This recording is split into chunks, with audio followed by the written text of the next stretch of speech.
When you think about a country's name, it feels so permanent, so essential. Absolutely. It seems like it's always been there, rooted in history. But sometimes the story behind that name is, well, quite unexpected. Today we're looking at Nigeria. A major nation, huge cultural influence, and its name has a specific documented origin story. Exactly.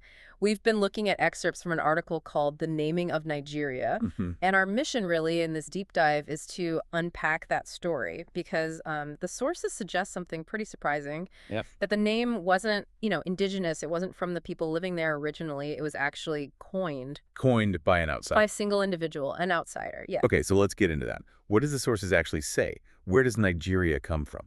Well, the most immediate connection the article makes is geographical. Right, the river. Exactly. The name Nigeria comes directly from the Niger River, that massive waterway flowing through the region. That makes a certain amount of sense, linking it to a dominant physical feature. It does, but what really stood out from the article was how it became the name. It wasn't a gradual thing. No, the source material is very specific here. Gives us an exact date. It does. January 8th, 1897. That's when the name was proposed, or coined. And the person credited, A British journalist named Flora Shaw. Flora Shaw. A Yeah. journalist, not a politician or an explorer necessarily, but a writer. Right. Which feels a bit, I don't know, unusual for naming a future nation. It does. And the article adds a crucial piece of context about her, doesn't it? Yes, her connections. It mentions she later married Frederick Lugard. Frederick Lugard. Now, that's a name central to British colonialism in West Africa. He was a major administrator. So her coining the name wasn't just some random act. She was moving in those imperial circles. Precisely. It firmly places the naming within that colonial framework. The article also had that little aside about the river's name itself, the Niger. Oh, yeah, the possible Tuareg origin. River Yeah. rivers or something similar. Yeah, Garin, I think it was. A neat linguistic detail, though maybe hard to confirm definitively. It is interesting, but the main takeaway from the source concerning Nigeria's name is really about Flora Shaw's action. Mm. It's presented as a clear instance of colonial naming.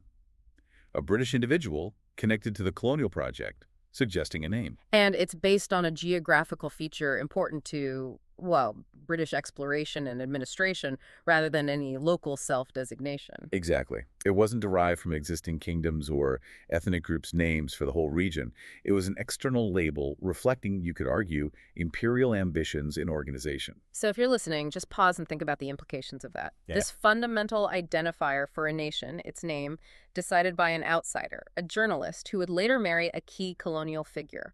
It happened during that period of intense colonial expansion and administration. It really highlights how these national entities, as we know them now, were being defined and constructed by the colonizers. Absolutely. It shows the direct imposition of an identity, starting with the name itself.